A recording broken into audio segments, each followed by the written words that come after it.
Ashwin sweets and snacks ப்ராடக்ட்ஸை நீங்களும் உங்க ஏரியாவில் உள்ள சூப்பர் மார்க்கெட்டுக்கு டிஸ்ட்ரிபியூட் செய்ய கால் பண்ணுங்க 9443966765. மாண்பு பொதுப்பணித்துறை அமைச்சர். இல்லை, இந்த பேரவைத் தலைவர்களே, இந்த டீலிமிட்டேஷனை பற்றி ஒரு 2 நிமிஷம் நான் பேசினோம். திமுகவோட நிலைப்பாடு மாறுற மாதிரி இருக்கு. 543 இல்ல, நான் பேசி முடிச்சிடுறேன். அதுக்கப்புறம் எதிர்க்கட்சி தலைவர் பதில் சொல்லட்டும். என்ன மாறுற மாதிரி விளக்கம் சொல்லுங்க. நான் பேசி முடிச்சிடுறேன். பேசி முடிச்சிட்டு எதிர்க்கட்சி தலைவர் பதில் சொல்லட்டும். மாறுற மாதிரி நீங்க சொல்லுங்க. பேசி முடிச்சிட்டு அதுக்கப்புறம் எதிர்க்கட்சி தலைவர் பதில் சொல்லட்டும்.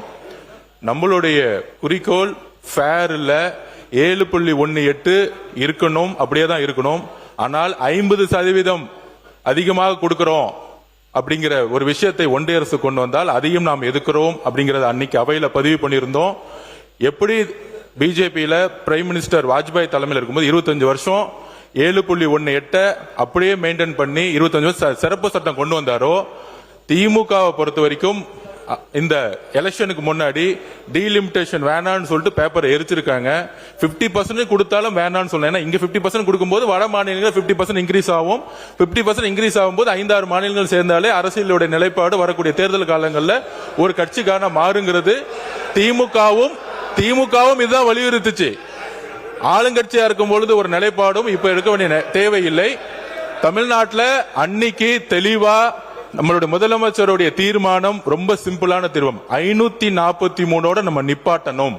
திமுகவுடைய எம்பிக்கள் திமுகவுடைய எம்பிக்களா நம்ம பார்க்க கூடாது. காங்கிரஸோட எம்பிக்கள், கம்யூனிஸ்டோட எம்பிக்கள், விசிகோட எம்பிக்கள் எல்லாமே மக்கள் தேர்ந்தெடுக்கப்பட்டது. மாநில சுயாட்சியை யாரு வலியுறுத்தினாங்க அவங்கள தான் பாராளுமன்ற உறுப்பினர் தேர்ந்தெடுத்திருக்காங்க. அப்ப தமிழ்நாட்டு மக்களுக்கு ஒரு பிரச்சனை வரும் பொழுது 50% உங்களுக்கு அதிகமான எம்பி கொடுக்கறங்கிறது இது வரைக்கும் தமிழ்நாடு மக்கள்கிட்ட எந்த விதமான கோரிக்கை வந்ததே கிடையாது. திமுகவும் அந்த கோரிக்கை வச்சது கிடையாது. அதனால அப்படி ஒரு தீர்மானம் ஏதாச்சும் ஒன்றிய அரசு கொண்டு வந்தா 39 எம்பிகளும் அவையில் இருந்து, முக்கியமா நாங்கள் சொல்றது அவையில் இருந்து புறக்கணிச்சுட்டா அதுவும் ஒன்றிய அரசுக்கு ஃபேவரா இருக்கணும்.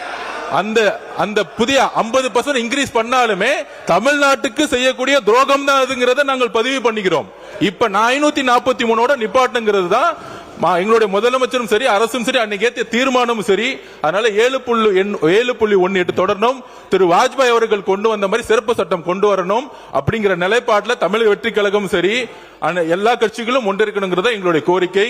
தயவு செய்து திமுக மாநில சுயாட்சி வலியுறுத்தி அண்ணாவின் கொள்கை வழியில் இன்னும் 25 வருஷத்துக்கு கேட்கக்கூடிய இடத்துல மிகப்பெரிய கடமையும் பொறுப்பும் இருக்கு. அந்த பாராளுமன்ற உறுப்பினர்களுக்கு எதிர்க்கட்சி தலைவர் அன்னைக்கு பேசும்போது இதுதான் அன்னைக்கு உறுதி கொடுத்தாரு. இன்றைக்கு 50% இன்க்ரீஸ் சொல்லும் பொழுது அதுக்குள்ள போய் தமிழ்நாட்டை அடமானம் வச்சு கூடாங்கிறத எங்களுடைய கோரிக்கை.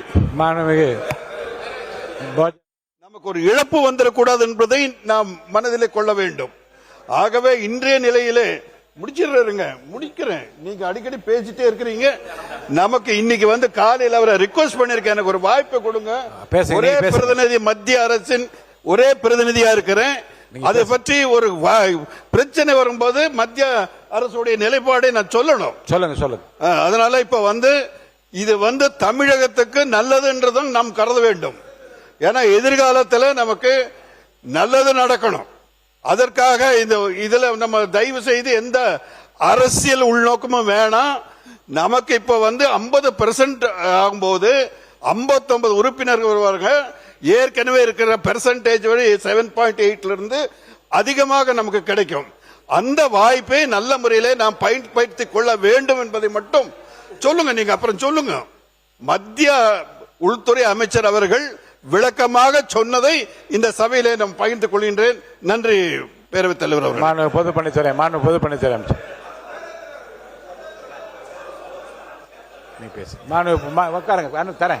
பேரவைத் தலைவர் அவர்களே, நம்முடைய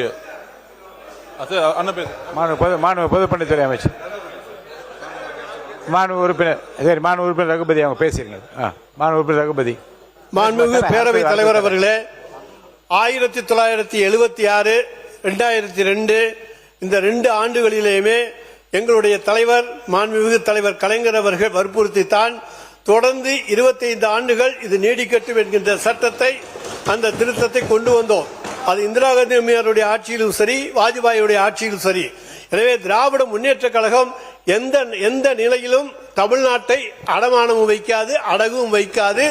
நாங்கள் எந்த துரோகமும் செய்ய மாட்டோம். தமிழ்நாட்டை காப்பதுதான் திராவிட முன்னேற்ற கழகத்துடைய லட்சியம். எனவே எங்களுடைய குறிக்கோள் 7.18 என்கின்ற அந்த சதவிகிதம் குறையக்கூடாது. அதுதான் எங்களுடைய நிலைப்பாடு. மாண்புமிகு கணேஷ்குமார் அவர்கள் முடிச்சிட்டோம். கணேஷ்குமார். மாண்புமிகு பேரவைத் தலைவர் அவர்களே, மாண்புமிகு அமைச்சர் அவர்கள் சொல்லும் பொழுது தமிழ்நாட்டிற்கு பாதிப்பு ஏற்படும் என்று அவர் சொல்கிறார். அதுதான் உள்துறை அமைச்சர் அவர்கள் தெளிவாக சொன்னதுபடி இந்த 50% ஏத்தும் போது விகிதாச்சார அடிப்படையில் தமிழ்நாட்டிற்கு எந்த பாதிப்புமே வராது. அமெரிக்காவை அவர் மேற்கோள் காட்டுகிறார். அமெரிக்காவில் இருக்கக்கூடிய தேர்தல் நடைமுறையோ ஜனநாயக நடைமுறையோ வேறு, நம்மளுடைய பார்லிமெண்டேரியன் நடைமுறை என்பது வேறு. இங்க பொறுத்த வரைக்கும் ஒரு கான்ஸ்டிடியூஷனல் அமெண்ட்மெண்ட் பில் வருதுன்னா 2 மடங்கு நாடாளுமன்ற உறுப்பினர்கள் ஓட்டெடுப்பு நடத்தினா மட்டும்தான் அது பாஸ் ஆகும். அப்படி இருக்கும்பொழுது விகிதாச்சார அடிப்படையில் தமிழ்நாட்டிற்கு எந்தவித பாதிப்புமே வராது. நமக்கு கூடுதல் பலம் என்று சொன்னால் உறுப்பினர்கள் அதிகமாக தான் கிடைப்பார்கள். இதையும் தாண்டி முன்னாடி நடந்த முன்னாள் முதலமைச்சர் மரியாதைக்குரிய ஐயா மு.க. ஸ்டாலின் அவர் தலைமையில் நடந்த அனைத்து கட்சி கூட்டத்தில் இங்க இருக்கின்ற அத்தனை உறுப்பினர்களும் சேர்ந்துதான் நீங்க 7.18%க்கு மிகாமல் குறையாமல் இருந்தால் ஆதரிக்கிறோம்னு நீங்களாம் தான் சொல்லியிருக்கிறீங்க. இப்ப ஸ்டாண்ட் மாறுது என்று சொன்னால் யார் மாத்துகிறார்கள் என்பதுதான் இங்க இருக்கக்கூடிய மிகப்பெரிய கேள்வி. தமிழ்நாட்டிற்கு எந்த பாதிப்பும் வராது. பார்லிமெண்டேரியன் இருக்கு உங்க டிவிக்கு அதான் நான் கூடிட்டேன். அனைத்து கட்சி கூட்டத்தில் நம்முடைய நீர்வளத்துறை அமைச்சர் பகிர்ந்திருக்கிறாரு, நம்முடைய அமைச்சர் அவருக்கு பங்கேற்றிருக்கிறாரு, கம்யூனிஸ்ட் கட்சியினுடைய தலைவர்கள் பங்கேற்று கையெழுத்து போட்ட தீர்மானம் அனைத்து கட்சி கூட்டத்தினுடைய தீர்மானம் இருக்கிறது. அன்றைக்கு எடுத்த நிலைப்பாடு 7.18%க்கு குறையாமல் இருந்தால் இந்த தீர்மானத்தை ஆதரிக்கிறோம் சொல்லி இருக்கிறாங்க. எல்லாம் நீங்களும் தான் கையெழுத்து போட்டுருக்கீங்க. காங்கிரஸ் ஃபேர் டிலிமிட்டேஷன் வேணும்னு பார்லிமெண்ட்ல போராடினாங்க. இப்ப ஏன் நோ டிலிமிட்டேஷன் மாறுறீங்க? நிலைப்பாடை ஏன் மாத்துறீங்க? ஃபேர் டிலிமிட்டேஷன் வேணும் தான் உங்களுடைய பாராளுமன்ற உறுப்பினர்கள் பாராளுமன்றத்திலேயே வெளியில போராடினாங்க. இப்ப நோ டிலிமிட்டேஷன் மாத்துறது காங்கிரஸ் கட்சி தான். நிலைப்பாடை மாற்றுவதெல்லாம் இல்லை. தமிழ்நாட்டிற்கு எந்த பாதிப்பும் வராது. அதையும் தாண்டி ஒண்ணு உள்துறை அமைச்சர் அமித்ஷா அவர்கள் நாடாளுமன்றத்தில் உறுதிமொழி கொடுத்திருக்கிறார். நாடாளுமன்றத்தில் ஒரு உள்துறை அமைச்சர் சொன்னார்னா அது அஷூரன்ஸ்ல போயிடும். அதை விவாதம் பண்ணுவது என்பது ஒரு அமைச்சருடைய பதிலை விவாதம் செய்வதற்கு சமம். ஒரு நாடாளுமன்ற உள்துறை அமைச்சர் தமிழ்நாட்டிற்கு எந்த பாதிப்பும் வராதுன்ற அஷூரன்ஸ் கொடுத்திருக்கிறார். அந்த அஷூரன்ஸ் நம்பிக்கையில தான் நம்ம இருக்க வேணும். அஸ்வின் ஸ்வீட்ஸ் அண்ட் ஸ்நாக்ஸ் ப்ராடக்ட்ஸை நீங்களும் உங்க ஏரியாவில் உள்ள சூப்பர் மார்க்கெட்டுக்கு டிஸ்ட்ரிபியூட் செய்ய கால் பண்ணுங்க 9443966765.